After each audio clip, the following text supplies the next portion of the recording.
How to clear cache on Android. So hello guys, in this quick tutorial video I will tell you how you guys can clear cache of any app in Android. So it was very easy or simple. For example, you want to clear cache of your WhatsApp app. So how you guys gonna clear? So for that I will simply go to settings.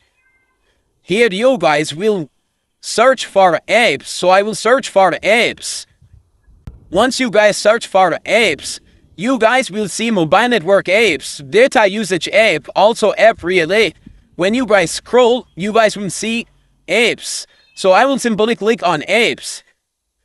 Here you guys will see app management, app loader. So I will click on app management. Now I will simply click on WhatsApp. Here you guys will see data usage, storage usage. So I will click on storage usage. Now you guys will see clear data, clear cache. So I will click on clear cache.